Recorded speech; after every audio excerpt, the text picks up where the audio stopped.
Hello everyone and welcome back to Magic at the Movies, the official podcast of As Yet Untitled, where we talk all things movies, TV shows and anything that takes our fancy that week. I'm your host Joe, and joining me as always, he feels a bit perkier than last week. He's really up for it, which is surprising considering what he did yesterday. Which I'm sure he's going to tell you about right now. It's my co-host Robert. Good afternoon, everybody, or morning, or Evening or midnight. Midnight, yeah. Imagine if you're a psychopath listening to this at midnight. Why is that psychopathic? Or maybe it's a lullaby that's sending them to sleep. Maybe, or they're narcoleptic. Yeah, if you want to use this as a lullaby, if you're in like a sort of Fight Club situation. Yep. Where, okay. Yeah. Then this will. You just stay up all the time. Then you've been staying up for so long that you've just created an alter ego. There you go. Different person. You've just got a Brad Pitt just beside you that does all the cool shit. Cool shit, Brad Pitt. Mm-hmm. I hope that's the case for some people. We've got 41 episodes to choose from. Yeah, keep listening. This one, yeah. Well done in keeping up how many episodes we've done, Robert. You're obviously a big fan of the brand. I am a big fan of our podcast. Yeah. Probably its biggest fan. You love listening back to yourself. You're so narcissistic. I skip your bits. They're mostly my bits, though. I've got to be intricate. You provide very little to this podcast. Yeah, I'm joking, fair. Of course. Of course I'm joking. Magic at the Movies and Robert. And also Robert's here. Say hi, Robert. That's me. But yes, welcome back everyone to Magic at the Movies. Today our big main topic and big main film discussion of the week will be the film The Long Walk. Oh, the Stephen King novel that's now a Francis Lawrence so many Stephen King adaptations. Effort. Well, he does a lot of shit, doesn't he? He does a lot of shit. This is 3 out of technically 5 this year, with Welcome to Derry and Running Man, and then we had The Monkey, and then Life of Chuck. It's just so many, isn't it? It's just so many. How dare he have such a successful career? How dare he be very good at his job? How dare he just put out great novel after great novel after great short story after great novel? How dare he actually, commit to the thing he was put on this planet to do? How dare Mr. King? How dare you, Mr. King? I don't think anyone's ever referred to him as Mr. King. Mr. King. It sounds wrong. It does. Stephen King, yeah, you have to put them together, otherwise Stephen. You might as well be talking about Martin Luther King, and you don't listen. You can't get those confused. Yes, they're very different people. Yeah, and then we've got The King. The King. Who we don't want to be confused with either of those. Is that Elvis or Strip Weathers from Cars?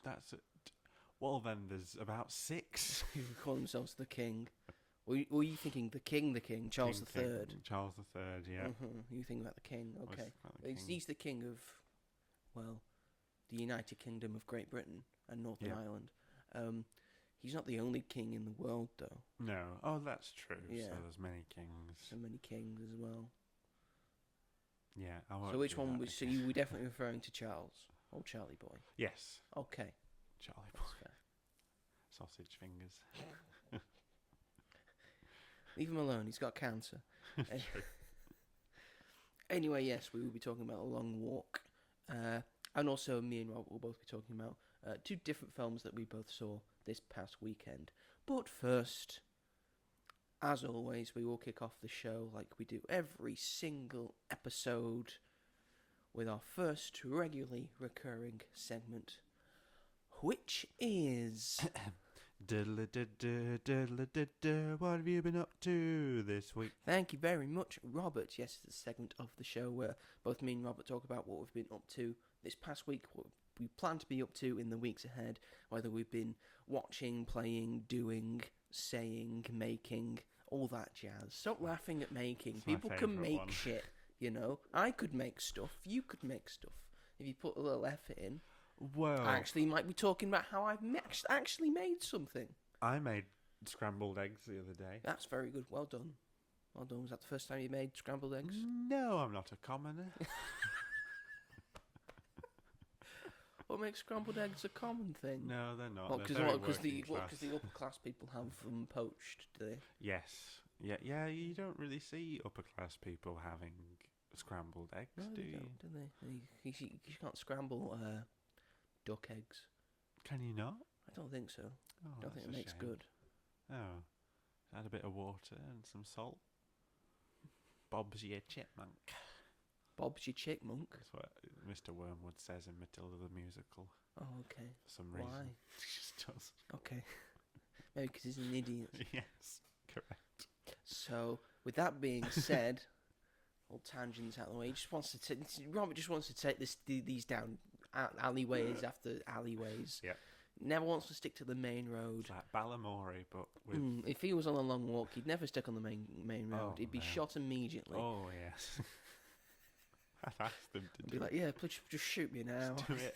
I can't be bothered. Which brings to the point, like, why did you sign up for the competition? Yes, Robert, kick us off. What have you been up to this week? Well, it was my birthday. Robert's birthday, everyone. Send me. I've got He's an Amazon 47. 47 today. Not today. A couple of days ago. In the future. I've got an Amazon wish list if you want to. He's actually 22. 22. Yeah. You listened to some Tay-Tay? I did. On the day? I Did it listened make to you cry? that song. No. It made me cry when I listened to it when I was 22. Why? Because I was 22 and it was sad. Why is that? Why is it sad to be 22? Because I wasn't 21 and 22 is the first birthday that no one gives a shit about. That's true. But Taylor does, like, and that's why she wrote that you're song. 19, you're final year of being a teenager. Yeah. Oh, you're 20, the big 2-0. Oh, 21, everything's legal to you now. Yeah. Oh, you're 22. But we've got that song, so it's all right. Yes, we got that song, don't we? 22. And there's no song for 23, 24, 25. 23. There isn't one. I checked. There's probably one somewhere. I haven't checked for 25 yet because I'm not 25 yet. Adele's album. I don't listen to the entire album. Why not? She's good in moderation for me, Adele. Can't be that depressed all the time. She's got a great song called River Lee. That's quite an upbeat one. Is it? Yeah. That's there's some alright ones on 25. I'm not denying it. Love 20. It's one of my favourite albums from her. Yeah. It's not 21, but it's pretty good. I don't think I've listened to 21 all the way through. Why? I'll get on it. Don't worry. You're too late. You're 22 now. Oh, so I can't. Well, I've not been able to listen to Dancing Queen for the past 4 years. Explain. 17. You are the dancing queen. Oh no, that's not in the title though. That's not in the title though. Okay, I'll carry on being a dancing queen. Everyone could be a dancing queen. You should have seen me in my kitchen. Oh, I wish I could have seen you in your kitchen, Robert. So it's I didn't do much on my actual birthday, which was fine. Like I said, 22. No one gives a shit. No one gives a shit, and it was also like very rainy, windy, stormy. So if I had gone out, then it would have just been very rainy, windy, and stormy. When I was 22, I worked. Oh, I'm sorry. So you probably had a better 22nd than I did. Yeah, on those accounts. I watched High School Musical 3 senior year with my mum, which is my favourite one, and I loved it, and it nearly made me cry because that film's all about growing up and moving on, and that has been relevant to me for the past 6 years. Have you moved on yet? No. Still working on it. Still working on it. Every time that last scene comes on, I'm just like, oh. High School Musical. It's a very happy moment, but I'm like, oh God. And everyone in that film at the end, I see the end of that film, and then I smile and laugh, but then because then I remember the Saturday Night Live skit that they did. Oh yeah, High School Musical 4. Yeah, we're gonna do it, and then Zac Efron comes back because Troy Bolton says, "Yeah, I don't know anything. All I've done is singing. No, this is the only singing high school I'm aware of." We know nothing. All we've done is singing. Accurate fourth film. For the fourth one, you got to go meta. Oh, yeah. Mm-hmm. Well, there was like... That's where Twilight failed. They were going to do a fourth one. They were, yeah. But obviously that never but happened. Then Zac Efron got a bit too big, didn't he? Yeah. And also they were like, what, 20... Like they were like 25, 26 when they were doing the last film, in which they're meant to be 18. Yeah. So... They're all in that, they're like late 30s, 40s now. Yeah. Which is a bit sad. But they kind of like... They did that spin-off show, and then the last season of that was, I think, supposed to be that they were doing High School Musical 4, but Vanessa Hudgens and Zac Efron weren't involved in it, and it was just like other cast members. Yes. I didn't get that far. Some of the lower cast members. Yeah, like Chad and Taylor and Ryan. Not that they're lower, but like they're not the main characters. Yes.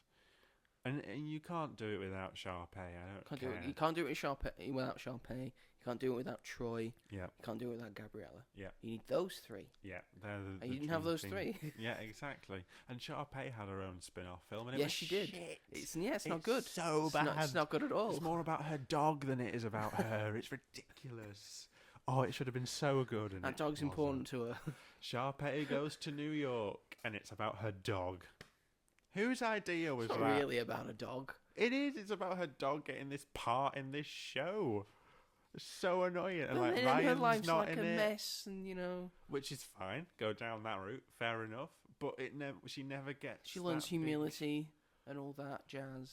Fuck that. Anyway, she's busy being Candace. She's busy being Candace. Yeah, she's allowed. But Sharpay is my favourite character. So watch that and had a Domino's and carried on watching Downton Abbey, the series, for reasons we will come to. Did you finish it in time? No, because it was after. That was good. You're actually on like the same trajectory that my mum is.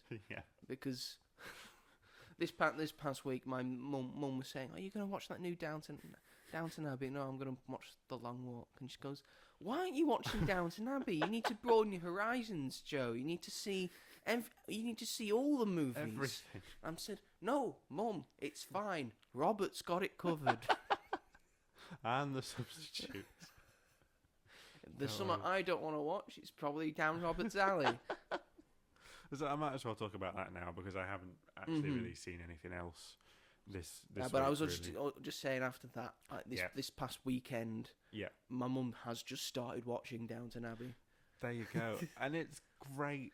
So I hear. Yeah. So basically, Downton Abbey, the grand finale came out this past weekend, and I did that in a double bill with The Long Walk, just because I wanted to. Okay, it just like no. Hey, what's with all? No one's having a go at you. Calm it down. So I hadn't seen the show, but the trailer for it. Obviously, everyone knows what Downton Abbey is. It's always been on my radar. It's a staple of Britishness. And middle to upper class snobbishness. Yes, exactly. And the trailer would play in front of various films, and like I'm always like, I'd fuck with that. So, because it's just lovely and nice and British and cozy, and you saw Hugh Bonneville kissing the Abbey, and you thought, like, is he gonna fuck that Abbey? He doesn't, unfortunately. That's a shame. But maybe in the show he will. So I hadn't seen the show, but I did watch the first two films so that I didn't go in completely blind with no sort of emotional hook. And I will say, while it is the first film, like if you haven't seen the show, then you do have to sort of figure out who people are and whose relationships. I thought Michelle Dockery was married to Hugh Bonneville. That is not the case. She is his daughter. You got that very wrong. Even I knew that. So yeah, but it does an all right job in being like, these are who these people are, by the way, if you haven't. And the story is serviceable enough in the first one because the king and queen of that time. The king and queen are coming to visit, to Downton. I remember the radio trailer. The radio trailer? Yes, the trailer they had for the radio. I will just quickly give you a synopsis before you chatter on. It's directed by Simon Curtis, who I believe has worked on the TV show and on the other two movies. He worked on the second film. Mm-hmm. The guy who directed the finale of the TV show, and I presume some other episodes, did the first film. Mm-hmm. Simon Curtis did Goodbye Christopher Robin and some other British films that are very similar. Some other British shit. Yes, it stars all the people from the show. Lots of people. And then also Paul Giamatti's in it as well. Paul Giamatti. Yep. Whether he's been in the show, I don't know. So. It very much felt like they were introducing him as a new character. Okay. There was a lot of background detail. Mm-hmm. It had a budget of $15 million. That's decent. And it currently has made at the box office $30.4 million. Done. Made it double its budget back. And that's made less. Did you not hear? I thought it said 15. The budget was 50. Oh, I thought it said 15. Sorry, I apologize. And you thought that was better than me saying 30. Well, you thought the budget was 15. No, the budget's 50. Yeah, I thought the budget was 15, that it made 30. I was like, oh, brilliant. 30. That's fair enough. I mean, it'll make its money back either in cinemas or down there, because people are going to stream it. Like all the old people. Yes. A movie your parents and grandparents will love. Yes. It's the fullest I've seen a cinema in a while, gotta say, and I kid you not, it was the same reaction to Spider-Man No Way Home, like in terms of like people like reacting to certain stuff, and I appreciated that. I'm gonna say all the like middle-aged elderly women in there that like, no. And you were just sat there in the middle going, what the fuck's going on? I don't understand. I'm glad I watched. There's no wonder you're watching the show now. He's like, what's all the fuss about? I'm glad I watched the first two films, because it is the characters that are just so good. Like, even though I hadn't spent as much time with them compared to everybody else in that cinema, the first two films did like a really good job in establishing who they are, and just very nice. The second one's about a film crew that come to Downton Abbey, which I think I preferred a little bit more than the first one, just because, and they do like a Singing in the Rain type thing, because it's all about when films were moving to talkies. It's like, it's about that. When is this set? So the series starts in 1912, and so this last film is in 1930. It's in 1930. Okay. So that means that the other two films would have been like 1927, 1925, 24. So it's like I think they've done a good job with, and it's really cool. I'll actually talk about the third one now. Thought you were. The plot of the third one is that Lady Mary, played by Michelle Dockery's character, is going through a divorce. Oh no! It's everywhere. And you're saying it's in 1930? In 1930. During the Great Depression. Who really would give a shit? Scandal. So she's like told to leave parties and homes because they can't have a divorced woman in the presence of, I think there's royalty in that film as well, like a princess. And then it's also about moving on and sort of saying goodbye to Downton Abbey and like the next sort of generation. And it's very, very lovely. I've really enjoyed all three of these films basically equally, because they're all very similar. But it's just such a pleasant experience. The cast are just so delightful and great and just lovely, and I just had the best time. And seeing it in a cinema, I was really happy to do that, despite not having as much emotional connection than everybody else. But I will admit that at the end, I did get quite emotional. They do like the thing where, some franchises end with like sort of a montage of like moments from that franchise, like Twilight does it, and I'm sure 50 Shades of Grey does it as well. 50 Shades of Grey, all the best moments where you made me come. Yeah. I've only seen the first one. I haven't seen Darker or Freed, but I'm assuming that's what it is. I have seen all of them. I did. And they get progressively worse, I hear. Actually, the third one is so bad that it's kind of really fun. Rita Ora gets kidnapped, and it's not a 50 Shades of Grey film. What the fuck? What's Rita Ora doing there? Rita Ora plays his sister in the films. What? Honestly, you need to watch them. They're great. In the second one, he gets in a helicopter crash, but he's still alive. What's the point of being in a helicopter crash? You're not Exactly. Oh. Anyway, Downton Abbey. So it's basically like she's thinking about the memories that have taken place in the house, and it shows some of the characters that died in the show. Mm-hmm. So I've had that spoilt for me, which obviously I would have done. But I was like, and then it shows like different moments from the show and like all the characters, and it ends with the portrait of Maggie Smith, and it says "in loving memory of Maggie Smith." Dame Maggie Smith. Dame Maggie Smith at the end, and I was like, "Oh, that's very lovely," because she's just brilliant and she's hilarious in the stuff I've seen. So I saw that, and I really liked it. I gave it 4 stars. The only things of Downton Abbey I've seen is like stuff on YouTube and TikTok of compilations of Maggie Smith in Downton Abbey being a sassy bitch. The best part about she seems really funny. She's great. And like just doesn't give a shit. Yeah. Just like says anything in front of anyone, and it's brilliant. So yeah, and then because of that, I wanted to start watching the show. So me and my mum have started the first series, and it is genuinely really good. And again, it's just the characters, but the series is a lot more dramatic and a lot more like serious things happen, but I understand why that's not the case in the films, because you don't really want to sit there for 2 hours and all this like really drab stuff is going on. I kind of like that the films are a bit more perkier and a bit happy. Ooh, I've lost my shoelace. Spend Downton an hour Abbey looking and the for lost it. shoelace. I'll spend an hour looking for it. Oh look, I found my shoelace. Everything is fine. Honestly, that's what I think Downton Abbey is. I'd eat that up.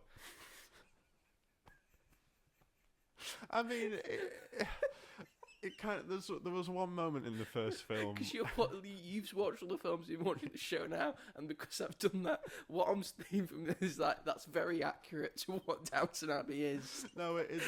For instance, the episode I've just watched,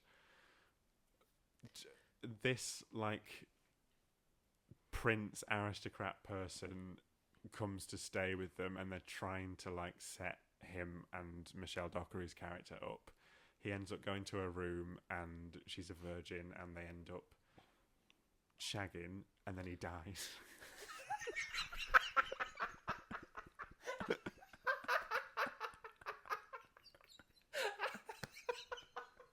And then her mum, and one of the maids have to carry him back to his room. Did he die mid-shag?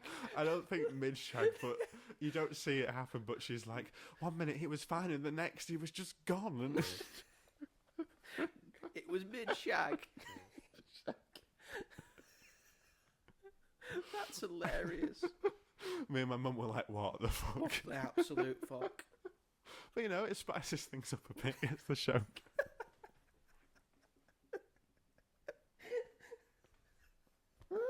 I don't know if my mum's got to that episode. I think it's like episode 4, I want to She say, might episode have 3. But yeah, so things like that. But in the first film, there's a bit of it where Michelle Dockery's character is like, she's like, oh, I do wish things would stop being such a struggle. And I burst out laughing. I was like, what the fuck are you talking about? Look at where you live. What do you mean? Look at all the servants you have. And all like First the cooks world and fucking stuff. Problems. All the people that have had to leave their families behind so that they can live and work here. For you. But I love all the characters, basically. They're great. But the point of the show isn't... You do come to love the characters, but the point of it is to show what life was like back then. Like, it's not really a show you're supposed to be like, oh, yes, I agree with the upper class people in this. You're meant to be like, oh, that's ridiculous. But that's the point. But it's great. I'm loving it. I'm probably going to rewatch the films with my mum when we get to the end. And yeah, I've just been enjoying. I've just genuinely been like looking forward to it at the end of a day, being like, I get to watch the next episode of Downton Abbey. Another show you can watch before Daredevil. I'm sorry, but this is one I'm watching with my mum. Like this so Dance Mums is finished, and now we're watching Downton Abbey. Very different, but yes, very, very, very different. Opposite ends of the spectrum. Oops. And yeah, I've just been watching Abbott Elementary, still on season 3 now, and season 5 starts in October. So yeah, and I can't remember if I've been watching anything else. I don't think so. But so basically, all I did with my birthday was watch High School Musical and Downton Abbey. Yes. And eat pizza, and that I've been fine with that. That sounds great. I'm not gonna lie to you, Robert. That sounds great. I watched the Dead Person episode on my birthday, so that was a great way to. And it was like the last thing I watched before I went to bed, so that was a great way to end my birthday. Fantastic. But yeah, so yeah, not as much this week. I'm not really too sure why though, because I don't know. Usually I would have watched something more, but I don't know. Time must have just got away with me. I watched the Eras tour again. Did you now? I went to a friend's house and watched it again whilst we were catching up. It was just sort of on in the background, to be fair, but still, any chance to bring up Taylor Swift? Sorry. Oh yeah, and I didn't get Ariana Grande tickets this morning. Yes, he's pissed about it. But I'm wearing the t-shirt because my friend very kindly bought me it for my birthday. But I'm annoyed about it. Put fingers crossed for general sale on the Thursday. Didn't get that. Didn't get Lady Gaga. You're not having a good time with it, are you? No. You've not got fast fingers. I'm not good at concert tickets. It's only when it's like guaranteed. Maybe you just need someone else to get them for you. That's what I was doing it with a friend, but I was 3,000th in the queue and they were 67,000. So we were like, okay, maybe not. But never mind. I think my dog's just thrown up. Oh dear. Oh no. I've got to open the door quick. Yeah, you were very and tactical. Then pretty much nearly destroyed my mic. The things you do. I hope she's okay. Hope she's okay too. She seems alright. Anyway, moving on. Oh, poor She's baby. fine. I'll leave the door open. Yeah. For her. So, if any interference, my dog's not very well, so. Have nice. It'd seem. You don't call it a river. A stream. It's a stream. It's not big enough to be classed a river. Okay. It's a stream. Yeah, the nice stream going down. Stop making me sound posh. I've just got a lovely stream going down behind the house. Yes, Lord Young. Oh, God. That was me. Yeah. What have you been up to this week? Also, before you move on about Downton Abbey, at the premiere, props to Hugh Bonneville when he was interviewed by ITV by just saying Free Palestine, there's a genocide going on, and bringing attention to it. You know, props to you, Hugh. Well done, Hugh. You've earned our respect. Not that you didn't have it already. Oh, because no. who doesn't like Hugh Bonneville? Yeah, He's great. Exactly. I don't know a single human being that doesn't. He does very fun things. He does. He doesn't take himself too seriously. No. It's great. He is great. I love him. So yes, on to me. I finished King and Conqueror. Oh. Finally, I just had the last 2 episodes to watch, which is basically the last penultimate episode was the Battle of Stamford Bridge between Harold and the Vikings. Yeah. And then the final episode was the Battle of Hastings itself. Overall, I liked the show. Yeah. I understand that pure history buffs will be like, yeah, historical accuracy. I understand that you have to dramatize things to make it more playable and palatable to a general audience, and I think they did this quite well. Yeah. I think the best thing about the show was the drama side of it and trying to get into the monarchy and get the crown and what that sort of does to you as a person to try and be the King of England. Yeah. I thought that was dealt with, and that was shown very well indeed. The action's all very well done, and the makeup and the costuming look very good, and look like they would in the time period. It's sort of very Game of Thronesy, but without all the sex and violence. Oh. Well, it's got violence. It's got a lot of violence, but not as much blood, not as much sex. Oh. Although there's clearly, obviously, a lot of sex going on because everyone just keeps having kids.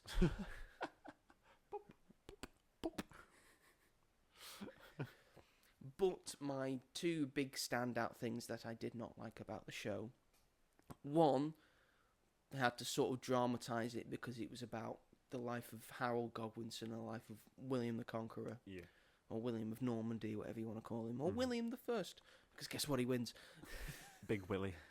And also like the idea of they both sort of start out all right.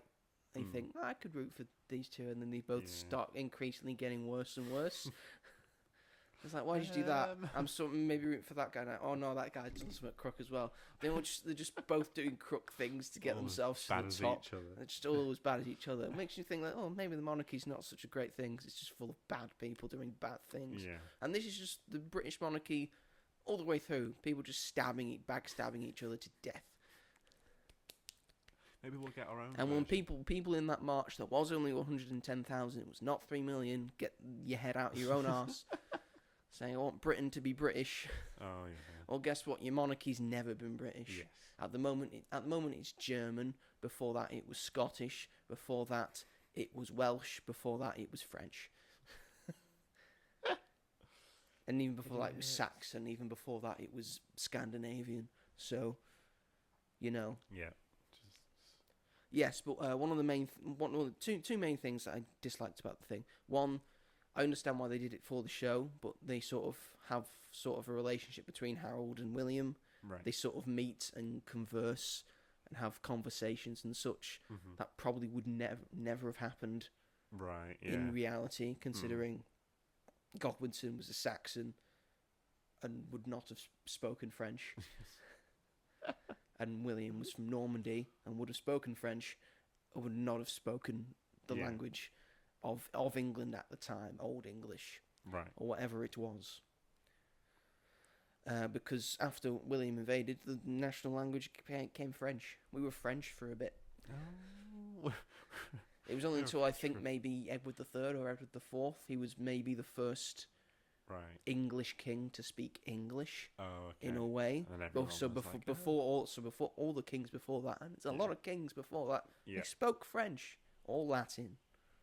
Bloody hell. Spoke French because the monarchy was from a French person, and it's just all his family, extended family, and then because the Latin, because of Romans and stuff, and everything's written in Latin. Yeah. So the more you know, it's raining, folks. It's raining quite heavily. Raindrops keep falling on my head.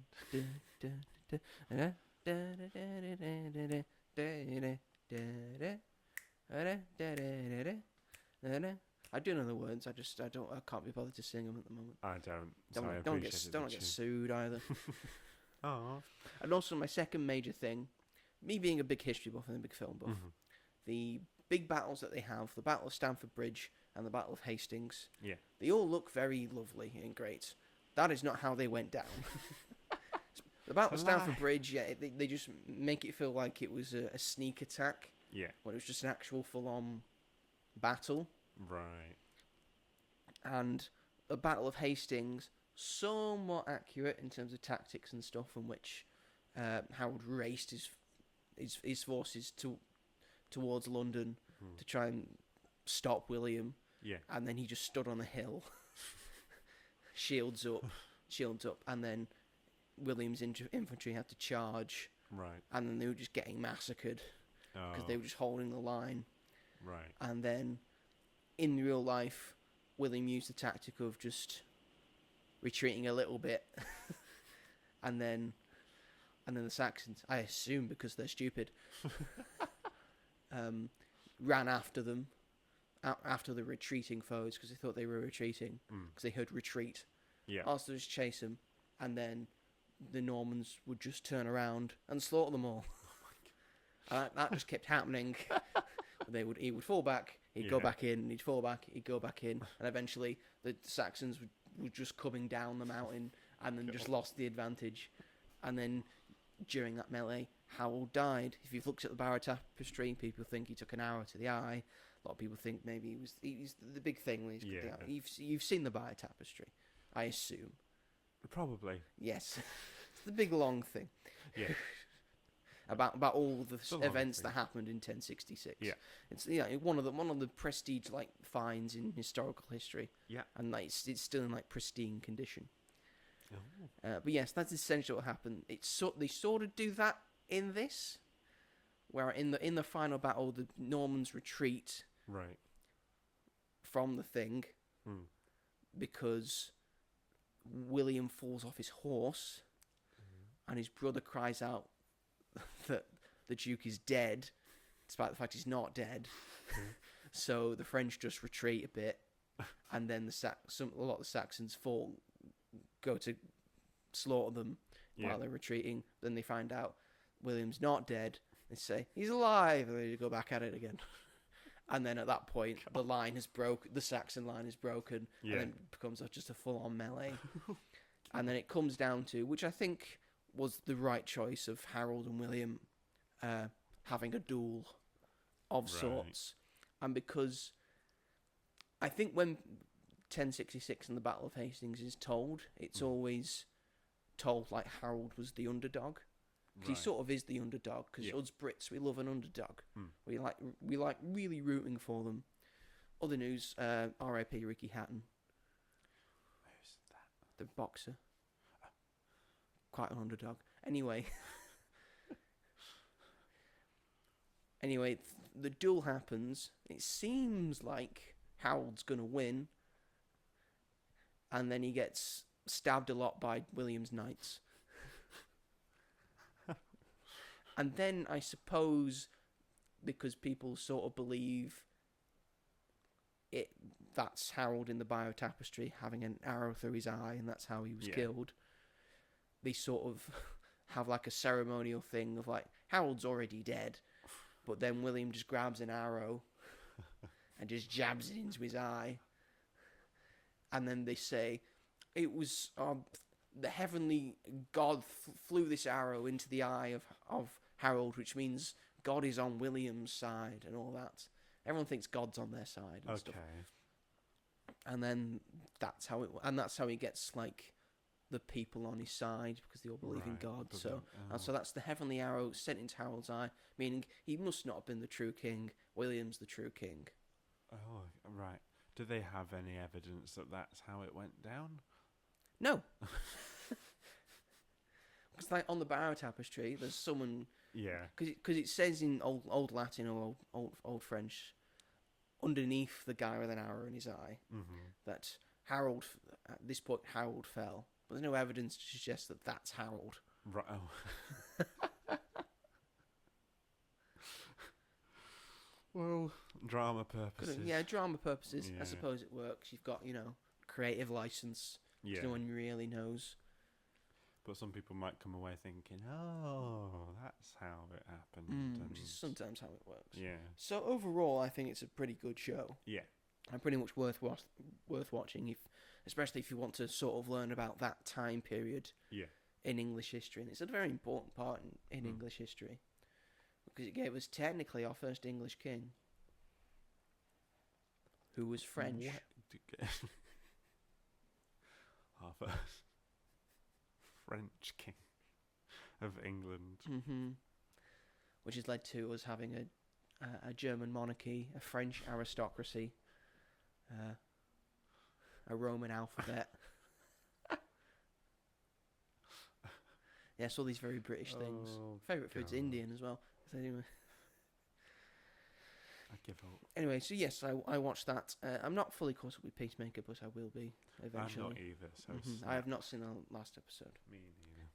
I've heard nothing much happens in it. Oh, I haven't filler episodes. It's fine.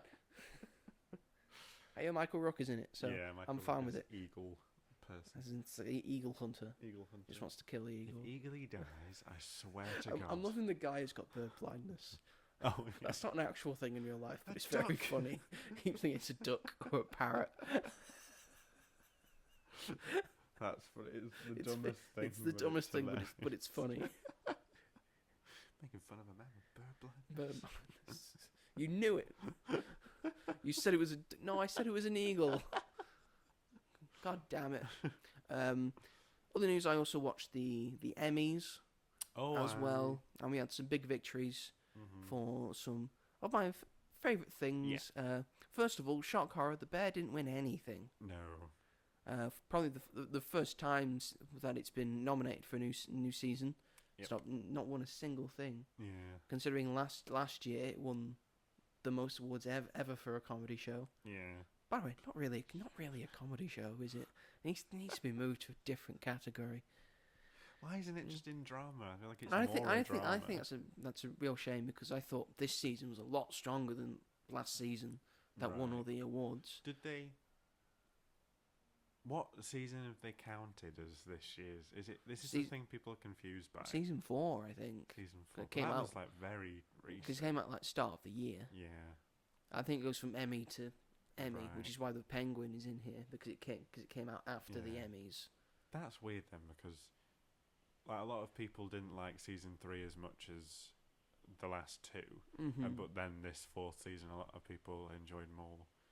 So I don't know. But I think it came up against some very strong competition in terms of the comedy, because the studio won big this year. It won 13 awards, including one for best performance for Seth Rogen, which was very nice to see.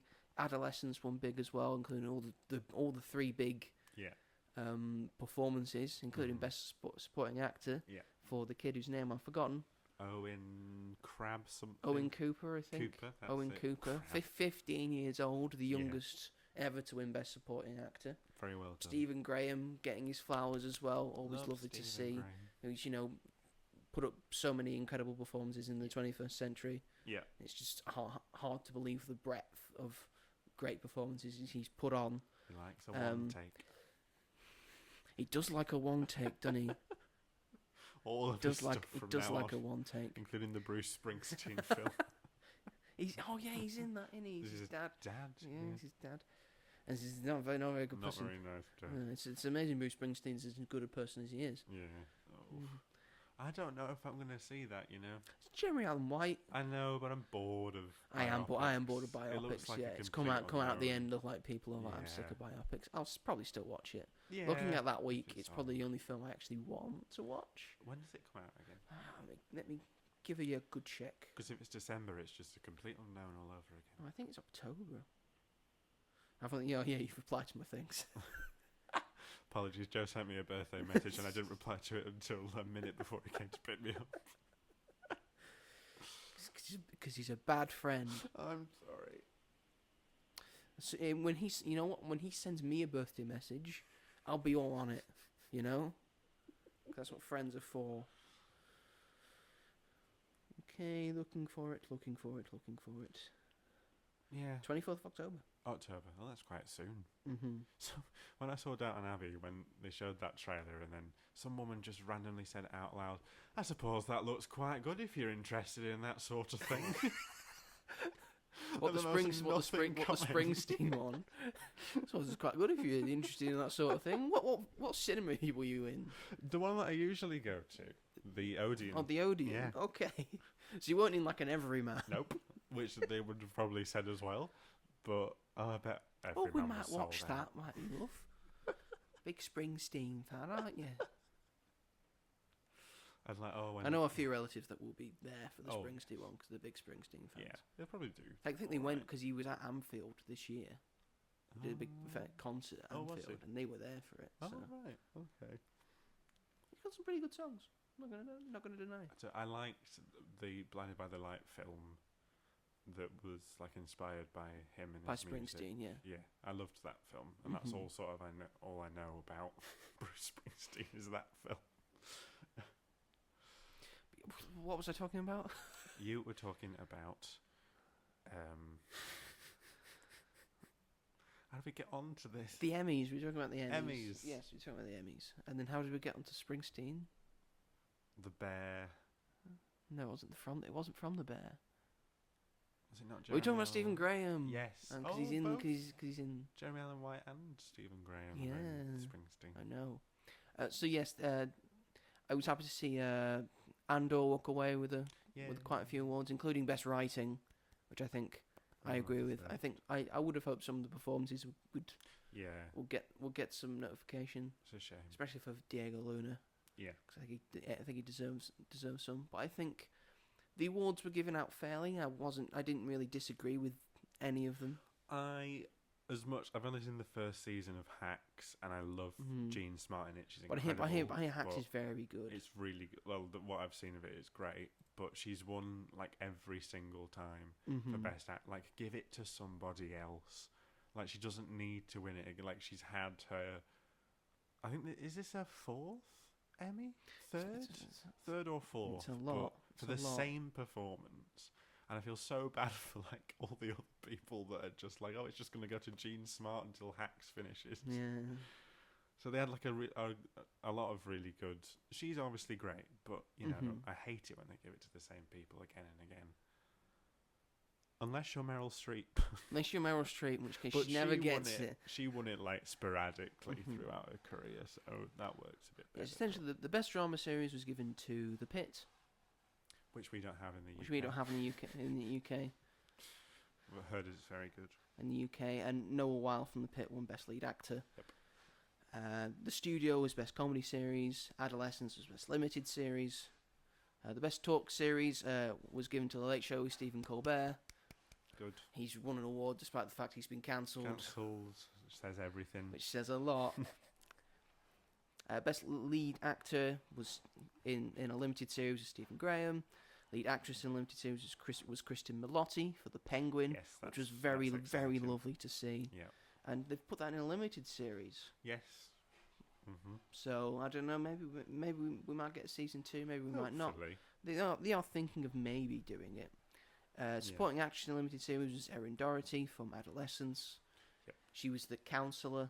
Yeah. I believe. Variety series was Last Week Tonight with John Oliver. A Brit winning a thing. Best Variety Special was SNL 50. Yeah. Best Writing for a comedy series was The Studio. Say out some big ones. Adolescence was another one. Best Supporting Actor in a limited series, Owen Cooper. Yeah. 15 years old, good God. 15. He beat Javier Bardem and Peter Sarsgaard and Ashley Walters. I mean, Jesus Christ. That's really funny. Yeah, it is really funny. Best Writing, Dan Gilroy for Andor. Yeah. Directing. Yeah, Seth Rogen went away with a bunch of stuff because he performed in it and he was also directed it as Very well deserved. Although I was sort of rooting for Ayo Edebiri for directing for a comedy series for The Bear. Yeah, she directed quite a few of the very good episodes in The Bear. I think she was up for 2 awards. She was, yes. Also, The Traitors won a few as well. The US Traitors. US Traitors, which did we originate The Traitors? We did, yes. We did. Okay. So it's a bit, best series for copying off another. Yeah, but imagine all the ones the US Office won. True. And the UK Office only won 1. Yeah. And then again, there's loads of shows that have never won an Emmy. Yeah. First and foremost, Better Call Saul. Better Call Saul never won a single Emmy. It's weird. I don't know. It is very weird. It's very weird. So yes, I think a lot of good awards, a lot of good winners all around. I'm quite happy at the Emmys. Yeah. This year. We usually have a rant about the Oscars, so it's nice. We have more rants about the We have less to rant about. Less to rant about the Emmys. Yeah. This one, because you look at them and just go, it's fair. Yeah, it's fair. Some good nominees there. So the only thing I'd seen was The Studio. You've seen Andor. And Abbott Elementary, but that was just nominated for a few awards. The Bear was nominated. It was nominated for like 13, but didn't win any. No. So. And have you seen The Bear? No. You haven't seen The Bear recently? I watched the first couple of episodes, and I just started it right after I'd finished Boiling Point, and I loved Boiling Point so much, and it was just too similar. The film or the show? I think the show. I've seen both, but I think I don't think the show's not as good as the film. Don't like I think they're for me they're equal. I want them to do a season 2. I think it should just be one and done. Just a film. Fair enough. Just the film. But I think it was just they were just like too similar, and it was very stressful. Like I can't deal with this right now. There's too much cooking going on. Yeah. I need one cooking show. Boiling Point's even more intense, so I was like, I can't. So yes, and then topping off my week, I was able to watch Spinal Tap 2. The End Continues. Dun, dun, dun. Dun, dun, dun, dun, dun, dun, dun, dun, dun, dun. So yes, this is a continuation to the film from the 70s, I want to say, called This Is Spinal Tap. I presume. Which was pretty much the OG mockumentary. This is what all mockumentaries are based off. Such an incredible idea. Yeah. Just do a fake documentary about this fake band. Yeah. And then having people go up to Rob Ryan and say, "Why would you make a film about such a shit band?" That's how well it worked, and it's still quite hilarious to this day. Rewatching This Is Spinal Tap to watch this as well, and for the sequel, it's got all the same creatives behind it. That's good. So the people that star in it are also the ones who direct and write it. So directed by Rob Reiner, of course, one of the legends in cinema, created so many very, very good stuff. Like all the Spinal Tap stuff he did When Harry Met Sally. He also did The Princess Bride as well, and he's Jordan Belfort's dad in The Wolf of Wall Street. Oh. So if you want to know what Rob Reiner looks like, that's Rob Reiner. I didn't know, was it that? Yeah. He's the one who goes $400,000 for sides. That's Rob Reiner. Oh, the more you know. So it's also written by, and he also stars in it as the fake director that he plays in it. Right. And then it's written by by himself and all the other stars. So that's Christopher Guest, Michael McKean, and Harry Shearer. Christopher Guest and Michael McKean are like British American actors, and Harry Shearer does a very good British accent, but he's just an American actor. I think people would most know him as doing voices for The Simpsons. Okay. Like he does both Mr. Burns and Smithers as well. Oh, great! Oh, that must be fun. Yeah, he has a great time doing it. It currently had a budget of 22.6 million, a real bump up from what the budget was for the first one, which looks like it had a shoestring budget, had pretty much no budget at all. And currently at the box office has made $2 million. Ouch. This is not going to make its money back. No. Don't think there's enough, no. people wanting, because no one thought this was coming out. So this is real. Exactly. It's a Spinal Tap 2? Yeah. What? Like, it's just for die-hard fans. Die-hard fans, or people that have seen the film. Yeah. Oh, maybe I'll watch it. Yeah. Because I knew about it, and I assume you knew about what Spinal Tap was. Yeah. But I think it's quite enjoyable. Oh, I think it recaptures the magic of what made the original mockumentary great, and then just like moves it on to modern day and to having the band be sort of an aging band. Yeah. And then having a satirical look at what sort of like aging rock bands look like these days and what they look like now. Yeah. And all like the hissy fits that they're all having, and it's all very fun and very good. And I think all the best jokes come from sort of like the aging dynamic, and then the relationship between all three of them are really good. And I think it's got the same wit and humour as the original one did. And there are also some quite famous cameos going on in the film as well. Oh. I will spoil them. It's all right. It's two sirs from Old Blighty. It's Sir Paul McCartney and Sir Elton John. Absolutely, yeah. And they're playing their versions of themselves in sort of this universe where Spinal Tap's a big name. In the world of music. No, he came out of retirement for Spinal Tap. Same with Paul McCartney, and the sort of like big fans of Spinal Tap. So let's play some of your tunes together. It's sort of like very fun. It's got some new cast members in it. It's got Kerry Godliman in it. Oh, nice. So that's always lovely to see her. Yeah. And some various other new cast members. Mostly British, so that's nice to see as well. What I didn't like about it, my least favourite thing about it, is that unlike the first one, there are a lot of scenes and a lot of moments in this that feel like they're not a documentary. Oh, right. Like, they don't feel shot, they don't feel lit. Right. Like, they were directed by, like, just a documentary camera crew.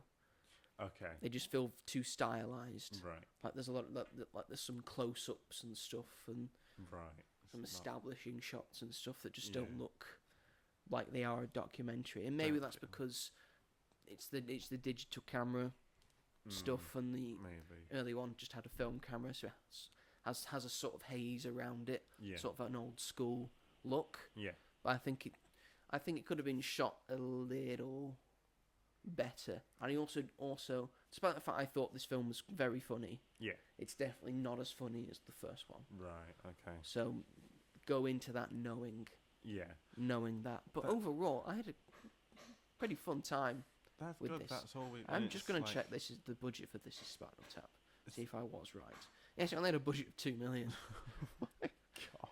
So the sequels made the original film's money back. Yeah. Oh, that's all right.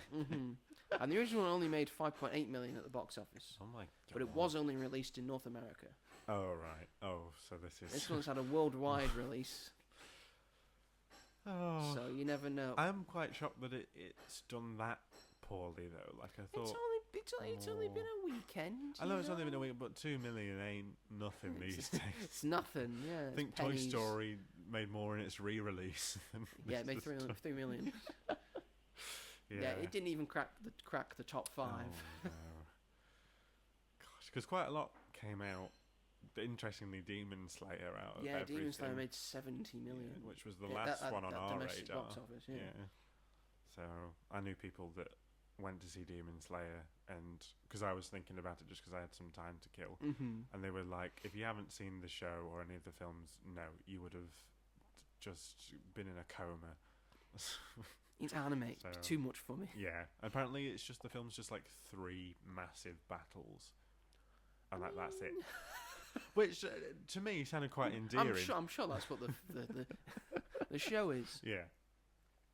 So, but yeah, it's just interesting that out of the 4 that kept released, that Spinal Tap was the one that faltered the most, which is a shame. A shame, but if you're looking for a new comedy out this weekend, I would recommend giving it a watch. Yeah. And besides, I'm still playing Indiana Jones. I downloaded the trial for that. The trial? Just to try it out. But for some reason, it's downloading the whole game. It took 4 hours, and I was like, something ain't right here. And I haven't paid for it. So I don't know. Interesting. You don't know if you've got the whole game. It's probably taking that long just to download the trial. Maybe it's doing that, so if I decided to buy it, maybe it'd already be there. I don't understand. I don't know how it works. If that's how the hour trial takes, how long's the whole game going to take for my PlayStation? It's not a bad PlayStation either. It took me. It took my PlayStation quite a while to download it. Did it? Oh God. I mean, what's GTA 6 going to be like? It's going to take up the entire storage. I imagine you have to delete every other game. No. To play GTA 6. Oh dear. That's what it's going to be. It's cost them $2 billion to make this game. Jesus Christ. And it'll probably make that back its first weekend. Oh yeah, 100%. Oh yeah, I know. Games. I know games, eh? What are we gonna do? What are we gonna do? What, it's gonna cost £100? Yeah, it will. Oh, you know what? People buy it. I probably People buy it. I might wait. We're gonna buy it, aren't we? But yeah, I really want it. As long as there's no other great Lego sets that are coming out that month, I'll probably buy it straight off. They're doing a Wallace and Gromit one at some point. Yes. That won the Lego Ideas set. I'm 100%. That's probably that coming out next year. 100%. That's on the list of things I'm getting. So I will find room. Don't mark my words. The It room kills me. room will be found for it. That might take pride and place in this room Oh, because yeah. we all love Wallace and Well, Gromit. there you go, I so might be it's able to just warranted. have it in here. Yep. You know. So, yes, that's pretty much everything I've done with my week. Shall we move it along to our main topic? Yes. We have both seen The Long Walk. Oh. Don't know why I left that pregnant pause there. I just felt... Because we've already mentioned that we were going to be talking We have, about... yeah. It's not even a surprise, really. It's probably going to be in the title. It's probably the film with the most talking around points, it. yes. Social media, it's probably the most popular. I think it's got the most diatribe around it. Yep. So, yes, this is based... it says on the poster from legendary author Stephen King, which I feel is accurate. Yeah. It's accurate. He's earned that. He's earned He has earned that. Yes, so based on a novel by Stephen King, which he wrote in the 70s. I think One of his earlier ones. apparently he initialized it as a sort of short story that wasn't published in sort of 66. Yeah. And then in the, I think, mid to late 70s, he published it as a full-on novel, sort of around the same time he did The Shining as well. Yeah. It's directed by Francis Lawrence, and if that name rings a bell to all you dystopian fans out there, Francis Lawrence is the man behind 4 of the 5 Hunger Games movies. He didn't direct the first one, but all the rest are his baby, for better or worse. He's responsible for catching fire, so in my eyes, he's great. He's God, yeah. Yeah. Catching Fire's the best one. Catching fire is great, and I thought that the new one was very good as well. I quite like the new one as well, yeah. I have problems with it, but I quite like the new one. Yeah. It was better than I thought it would. The soundtrack's great. Yes. It's great. So yes, this is produced by Roy Lee and Stephen Schneider, as well as Francis Lawrence as well, and it stars Cooper Hoffman, David Johnson, Garrett Waring, Tut Nyott, Charlie Plummer, Ben Wang, Roman Griffin Davis, Josh Hamilton, Judy Greer, and Mark Hamill. Do you know any of those people? Yes, Judy Greer, Mark Hamill. Yeah, Judy Greer is one of the guy's mums, and Mark Hamill is, well, he's Mark Hamill, isn't he? The second lead, because he was yeah, in and Alien. David Johnson because he was an Alien. He's great. From Britain, From Britain. one of ours. And You wouldn't know because he's a very good accent in this. and that guy is He's in Philip Seymour Hoffman. He's also in Rye Lane as well. I don't know if you've seen Rye Yes, Lane. Rye Lane's one of my favourite. And Cooper Hoffman is the other main lead. He was in Licorice Pizza. Yes. So they're the two main names, and then the two main characters in this, main protagonists, which is a sort of point off me because, well, you know that they're the ones that are probably going to get the furthest. And then everyone else, fodder. But everyone else, it's hard to deduce which ones are going to survive or not. I was surprised that that's sort of like the final 5, really. Yeah, I agree with that. Yeah. It had this film had a budget of $20 million. That's low budget these days. Yep.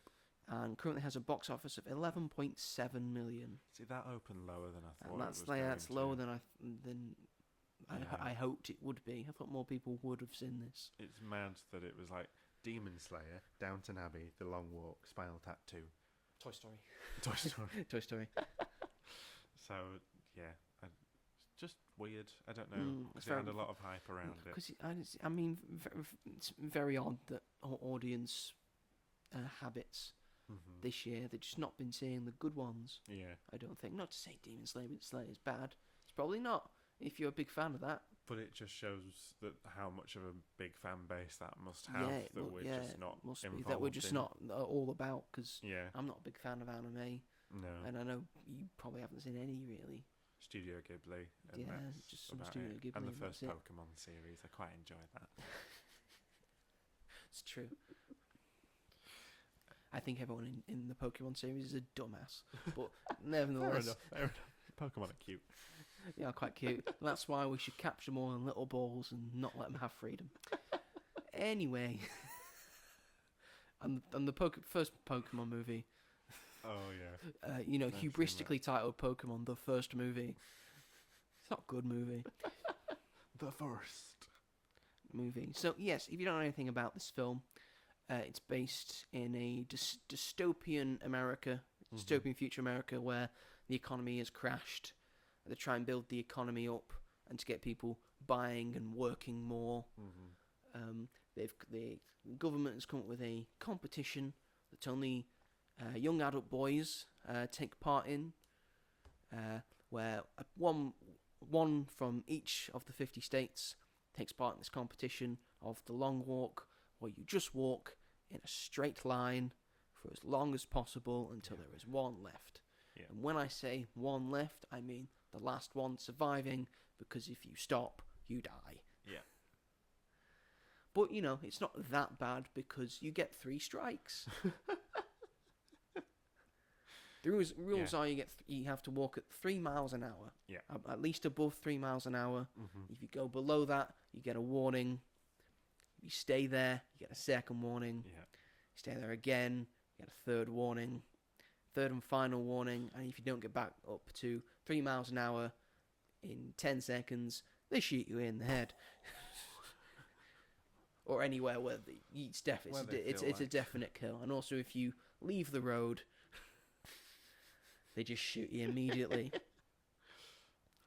Although there is a thing in the rules that if you get a strike, but then you get back up to it after an hour, that strike is expunged. Mm-hmm. It gets deleted. Yeah. An hour, jeez. And if you've got 3 strikes, it takes you 3 hours. Yeah. For example, like at the very start, someone needs to get a stone out of the shoe and retie the shoe, and it takes them 3 strikes to do it. Yeah. And then they get back up to walking pace. Only just. Only just. Wish that fucking fucker had died sooner. Oh, yeah. God, yeah. What did you think of this film? So I was really looking forward to it, and I'd say that I did like it, but I didn't love it. Mm-hmm. I didn't love it as much as I thought I was going to. As an actual film, I think it's very solid. I think that everyone's performances are great, and the concept in general, I think, is interesting and certainly entertaining. I just thought that some of it wasn't particularly developed as well as I thought it was going to, and I found the world a bit confusing. Mm-hmm. I found some things not to be like clear in my mind as to why it was happening and what was going on. Yeah, I don't know, and I think I struggled a little bit with. You said in your review on Letterboxd that you sort of have to broaden your imagination. Yeah. And I understand that because the signs of the long walk, it doesn't make sense because they walk for like 5 days straight with sort of barely sleeping or sort of sleeping while they're walking. It's not physically possible for people to do. Maybe in this world it's sort of possible to walk over 300 miles over 5 days without sort of sleeping. Maybe. Mm-hmm. Maybe. Yeah. Maybe. But it was suspending reality, and it was that, and it was like some of the states that the characters get in, and I was like, you couldn't carry on.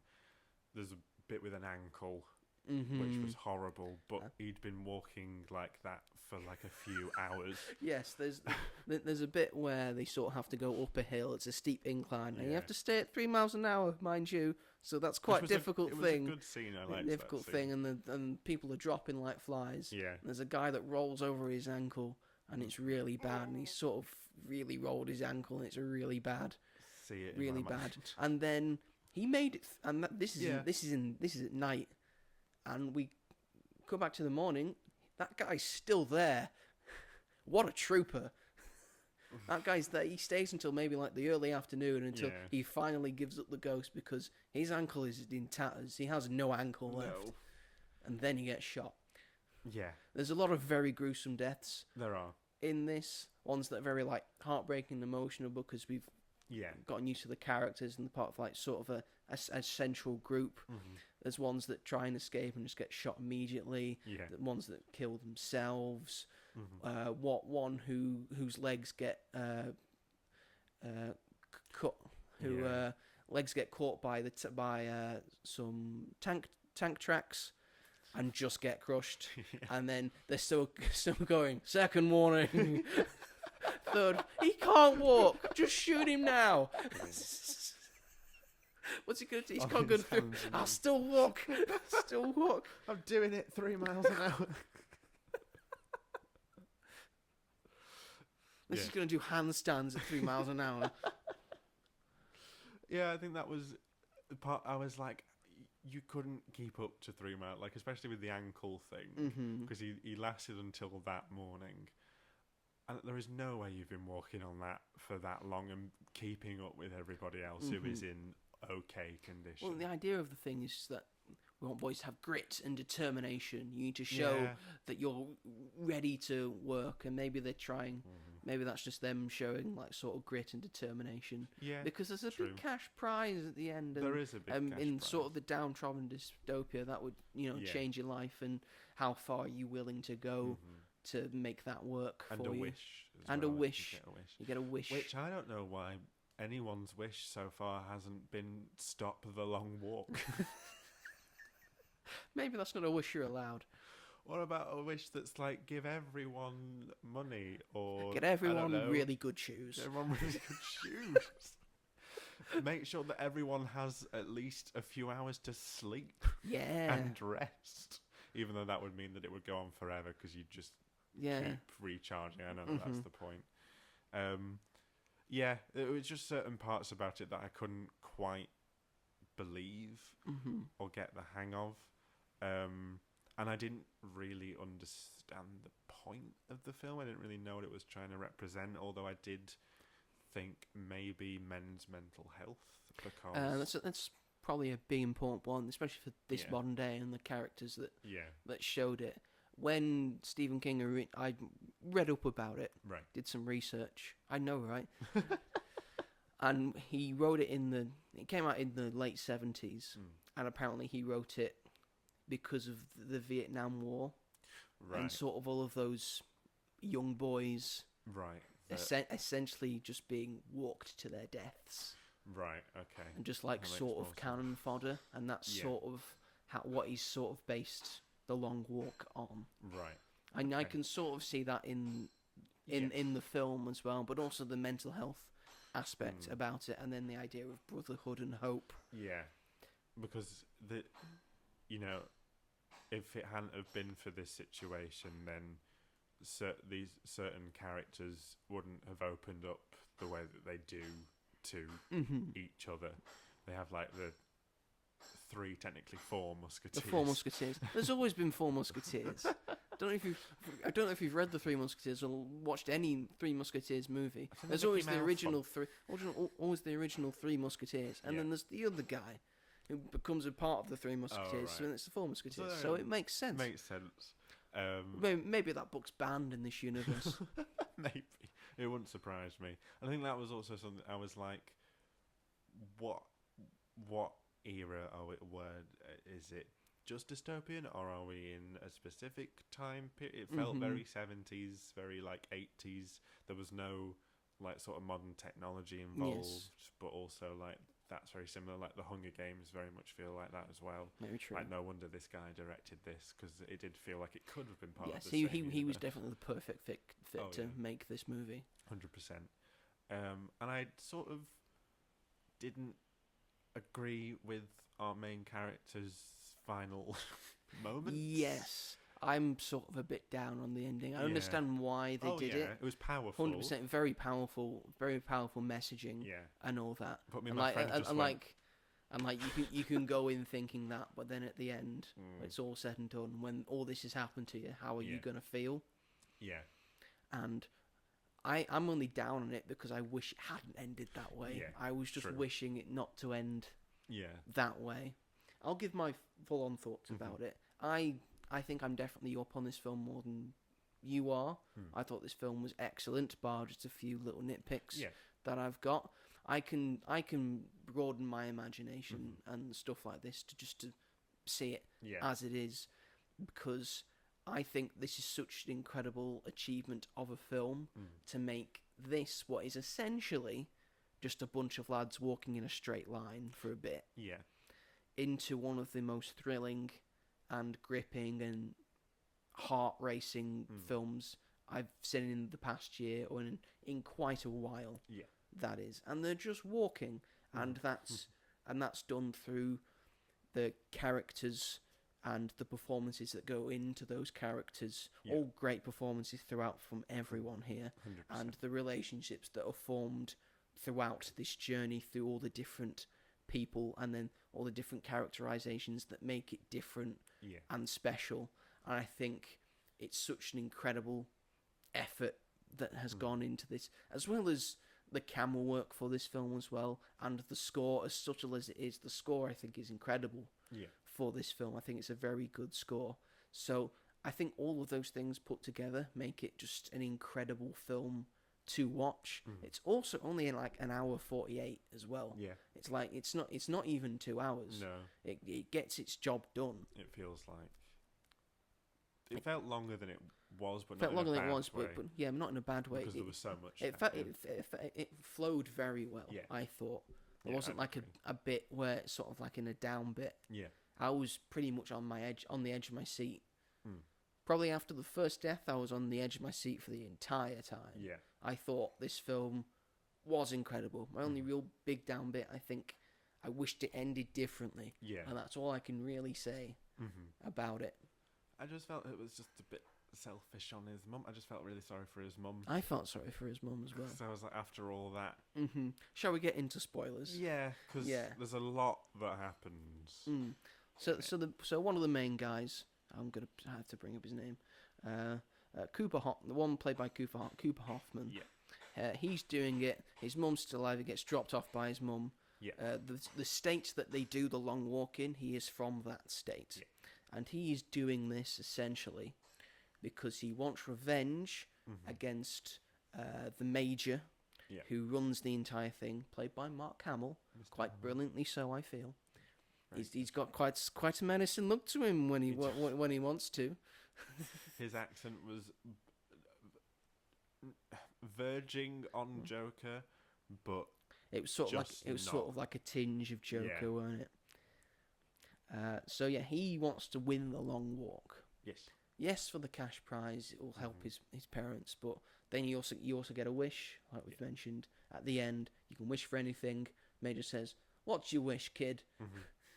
And his wish is to say, "I want that carbine there." And by carbine's a machine gun. So when he gets given said carbine, he's just going to shoot the Major dead because the Major killed his dad.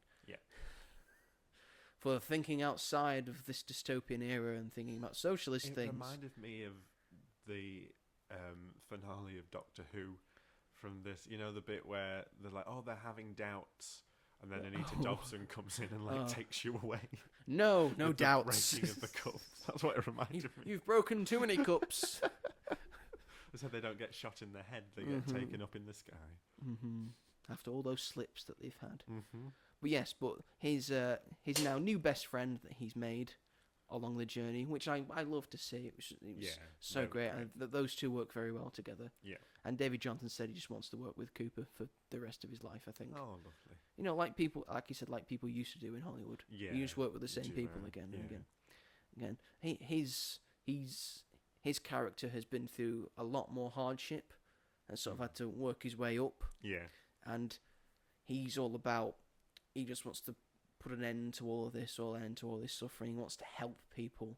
He wants to do right by the people that have helped him and have died while he's been working his way up, and the people who he can help in the world. It comes down to these two. And at the end, David Johnson's character tries to sacrifice himself. Like he said, like earlier on in the film, when I'm sick of walking, I think I'll just sit down. He tries to sit down. Cooper's character says, no, just walk with me a little bit more. Says, all right, I'll walk with you. And then Cooper just slyly just stops Yeah. and gets David Johnson's character. Man, we're going to be walking for ages. Yeah, and great. gets Peter McFreeze, he's called, or Pete. Oh. It's Pete and Ray. Right. So Ray stops Mm. and then gets shot. Yeah. And Pete's very torn up about it. Yeah. Because now he's lost probably his best friend ever. And then he gets the cash prize, and then he's asked what he wishes for. And he said he wishes for a carbine. Yep. And shoots the Major dead. And then, quite beautifully, keeps on walking. It's raining as well. It's dark. First thing I said was like, is he not fucking knackered? Yeah. Walking. He's not knackered anymore. He's the only one in it that doesn't really seem knackered throughout the entire thing. He does, yeah. He's the one that's helping everybody. He's like sort of like a really strong will to this guy. But yeah, he just keeps on walking. That's just quite poetic. Walks off. Mm-hmm. But I just felt Ray loses his shoes quite near the does. end, and his feet are bleeding. Yeah. Oh. And his mum's like, "Oh my god, your feet!" Like I bet everyone else's feet are bleeding. Yes. Should have got better shoes. Should have got better shoes. Better shoes. His shoe game is important in this. Yes. Come on, you're going to be walking for at least 5 days. Mm-hmm. Some of you. Some other honourable mentions for the characters. There's sort of like the very southern one who thinks everyone's gay and all that, and typical putting on fuckhead, and he's probably got schizophrenia. Yeah, and that's what it seems like. And he sort of gets the first guy killed, one of the guys killed. Yeah, because he keeps that was insane. Yeah, insulting him and antagonising him. Yeah, and him skidding along the road. Oh. There's one that's part of the Three Musketeers, who's sort of a very Catholic guy. Yeah. But he smokes. Ooh. Whoa. Ooh. Man of God. Yeah, he has quite a sad death. He does. It was the least horrible because of what was said to him before. And it was like, because he goes to Ray and he goes to Pete. I can't keep going. Yeah. I'm gonna stop now. It's been a pleasure knowing you both. Yeah. And just do me one favour, just don't look. Yeah. Who has a worse death is Ben Wang as Hank Olsen. He has a very bad death. Yeah. He starts seeing things because he's walking too much and now he's knackered, and then walks like a zombie. Walks like a zombie. Good portion of the film. Yeah. And then he trips up and he can't get up. And then he's shouting for all the other guys, and they just have to keep walking. Yeah. It's very sad. There's a fitness nut guy. Yes. Takes it very seriously. Ironically. Because as we find out near the end, he's the Major's bastard son. Yeah. And his wish would be to be let into his father's home. Mm-hmm. Who would want to? But then he gets hay fever. And it kind of ruins his chances. And he's like, I haven't been sick for 3 years. And now here I am. Well. And also another one that's part of the Final Four. The fitness guy, as well as the main two, is part of the Final Four. Yeah. Sort of a Native American guy, yes. I want to say.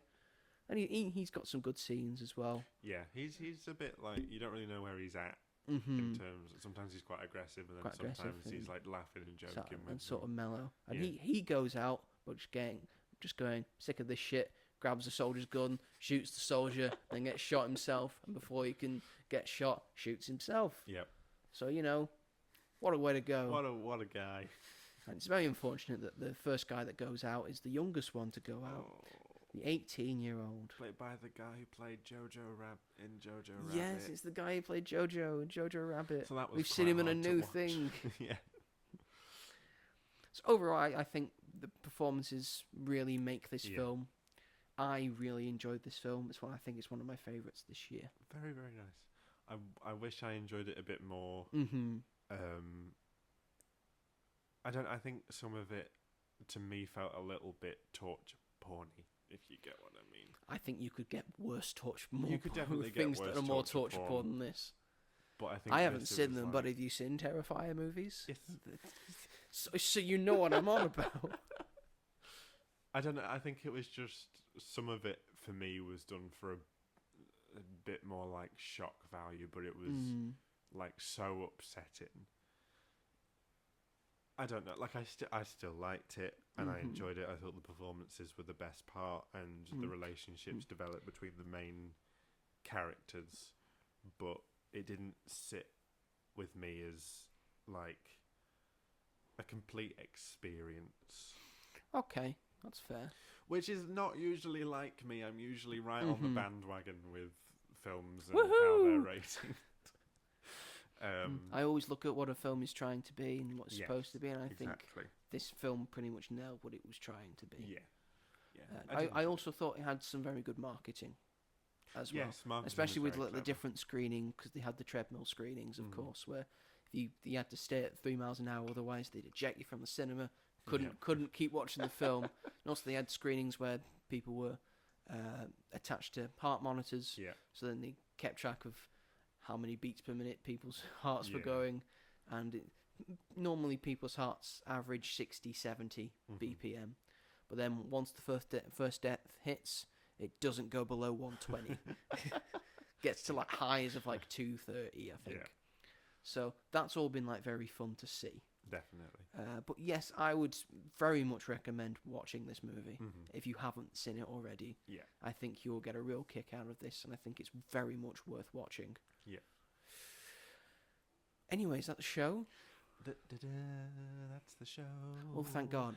Because you didn't say that's the show immediately, so I was worried. Like, where was this going to go? Another segment. Do you have a different segment for me, Robert? No. Do you have a different segment? Do you want to talk about something?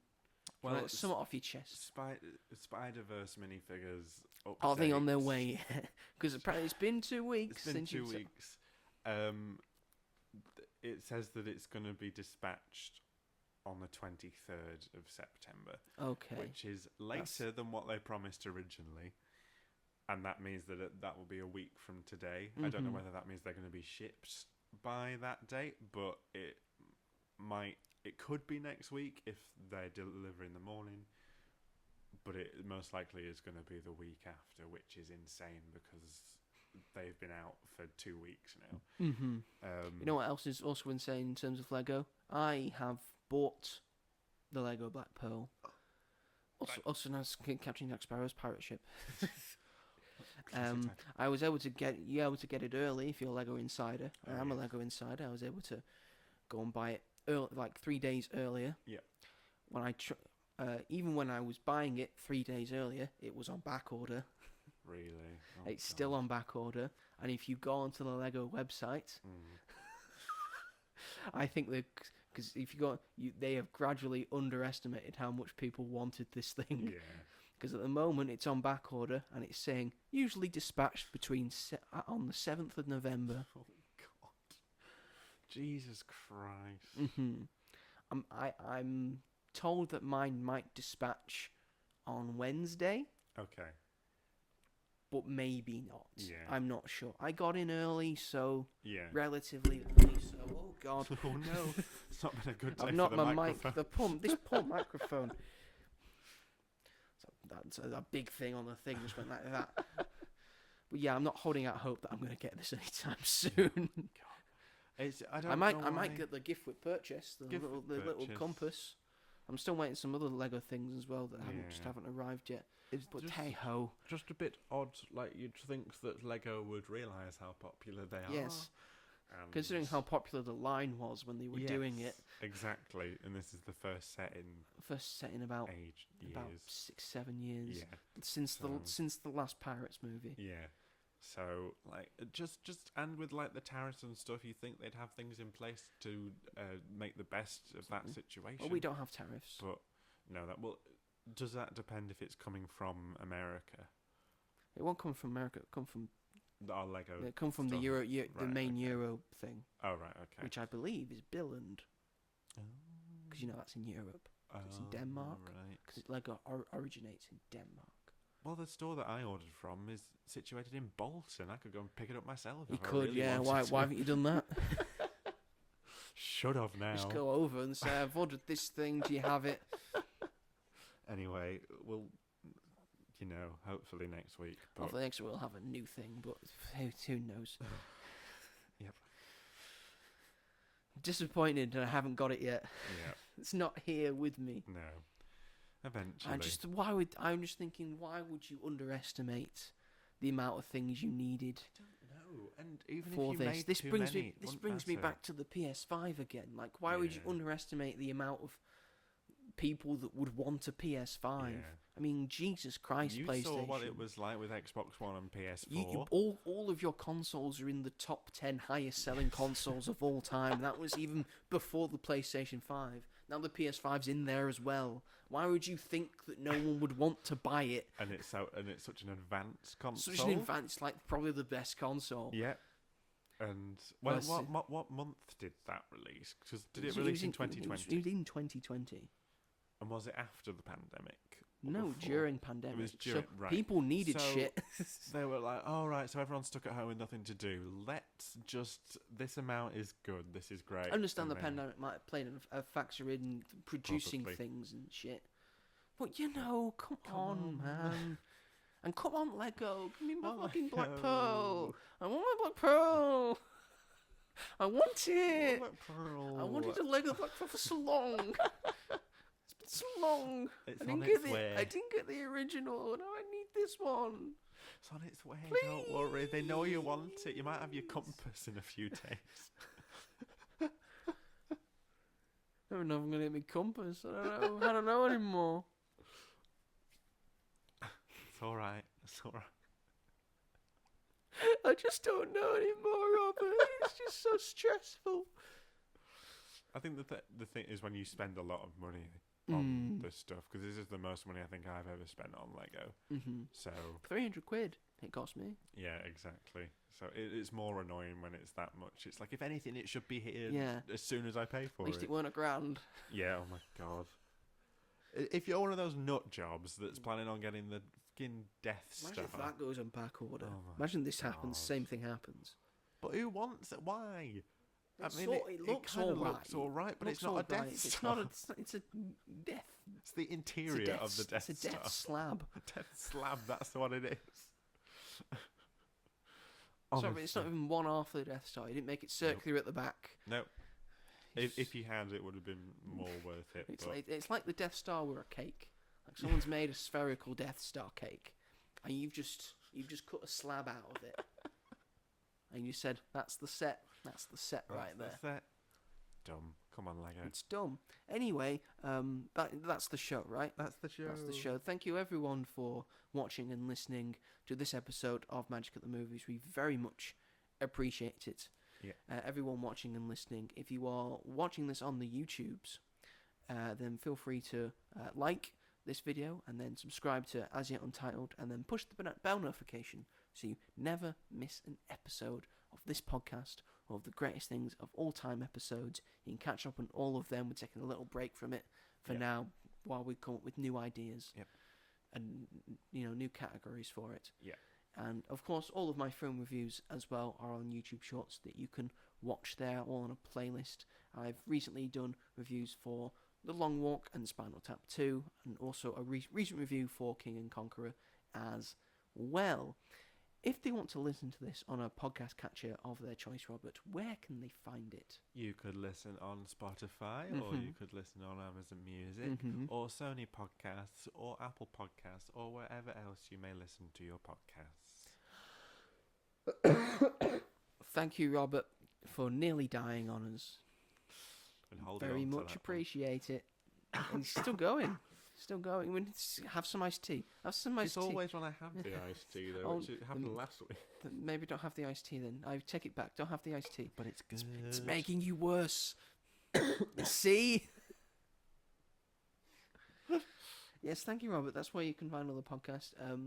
If you want to get in contact with us, we are on Blue Sky at magicatthemovies.bsky.social. I promise I will be more active on there.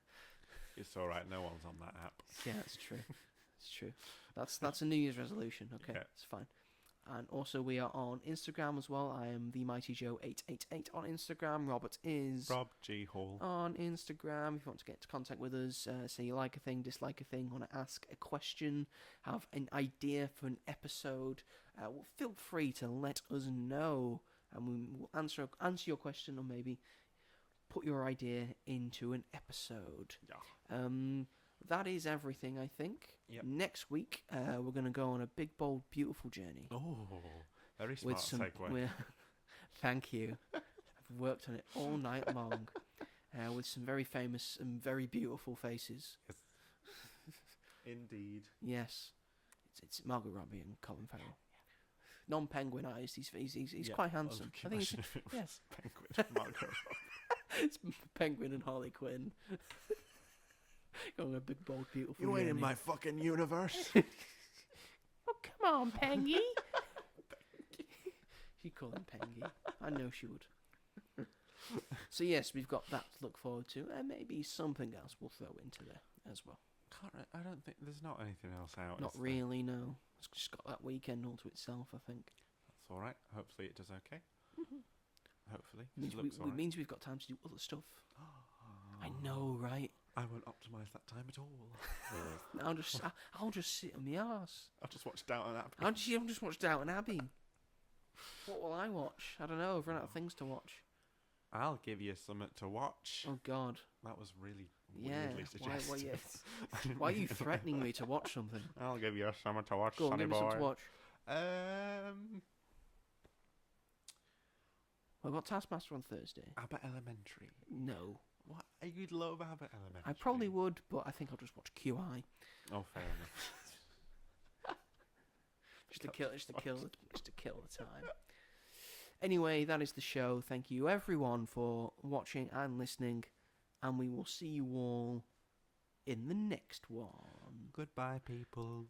So long, farewell. I'll be to saying goodbye.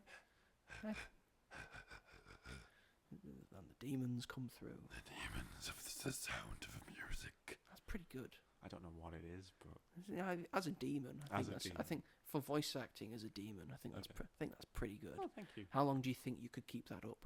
Not long. Not long. I like needed to cough. So like quick short scenes. Demon Slayer. What film are they on? Like no, 5? I didn't know this. I thought this was the first one. No. Apparently. 2 compilation films and then like 2 proper films. Compilation. I think films. it's just like episodes of the TV show. Oh, okay, they don't count. So this will be the third Demon Slayer 3. Demon Slayer 3. I'm available. Anyway, thanks everyone. Take care. Bye.